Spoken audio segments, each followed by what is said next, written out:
یہ پوزیشن مجھے آفر ہوئی تو اس میں دو انٹرسٹنگ باتیں تھیں. ایک تو یہ کہ کوئی پولیٹیکل بیگیج نہیں تھا, انٹرم گورنمنٹ تھی, کیئر ٹیکر گورنمنٹ تھی.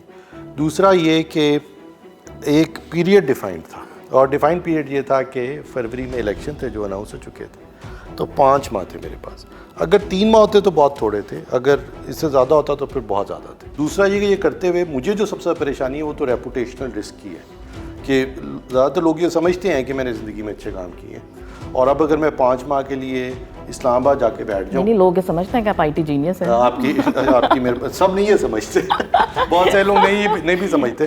بٹ اگر ہم یہ 5 ماہ کے اندر میں جاتا اور میں یہ کام نامکمل کر سکتا تو کتنا بڑا ریپوٹیشنل رسک ہے. سو میں نے تو بہت ہی پریشانی میں لیا, اور انفیکٹ میرے گھر میں بھی اس کی کوئی سپورٹ نہیں تھی. عام طور پہ میری والدہ یا والد کہتے ہیں چلو ملک کی خدمت کرنی ہے, اللہ بہتر کرے گا. This time I didn't even have that support. Current political scenario میں آپ کو لگتا ہے کہ یہ فیصلہ لے لینا چاہیے تھا, اور آپ کا یہ فیصلہ ٹھیک رہا؟ نہیں, یہ بھی اچھا سوال ہے. I'll come back to that in a second. لیکن their reason was quite simple. The reason was کہ دیکھیے 7 سال حکومت پنجاب میں کام کیا, جو کیا وہ تو سب کو نظر آنا چاہیے. میں کرپٹ نہیں ہوں, یہ بھی ویل نون انفارمیشن ہے. You have to look at what I do, I live my life. تو یہ بھی ویل نون ہے. Given this, جب حکومت بدلتی ہے اور تھوڑی سی پولیٹیکل ونڈ اس ملک میں بدلتی ہے تو نظام اتنا خراب ہے, اور ایسی ویسٹڈ انٹرسٹ ہیں کہ ایک تو یہ کہ اس کام کو انڈو کرنے کے لیے اسی سپیڈ پہ کوشش شروع کر دی جاتی ہے, آپ کو ملائن کیا جاتا ہے, smooth transition. But not just that, آپ کو وچ ہنٹ کیا جاتا ہے, آپ پہ نیب کیسز بنائے جاتے ہیں, اینٹی کرپشن کیسز بنائے جاتے ہیں, اور آپ کی ریپوٹیشن کو ملائن کرنے کی کوشش کی جاتی ہے. That is the part that my family is not okay with. No family would be okay with that. Definitely. My parents are not okay with that. My wife is not, my kids are not okay with that. They were very upset کہ do not do this. آخری دفعہ آپ کو یاد نہیں ہے کہ کتنے نیب کے ریفرنسز بن رہے تھے اور اخباروں میں خبریں ڈلوا رہے تھے وہ, اور کبھی اینٹی کرپشن کا انسپیکٹر آ کے ادھر بیل مارا تھا, کبھی ادھر بیل مارا تھا. تو یہ آپ کو یاد نہیں ہے, بھول گئے یہ کیا ہے, تو ڈونٹ ڈو اٹ.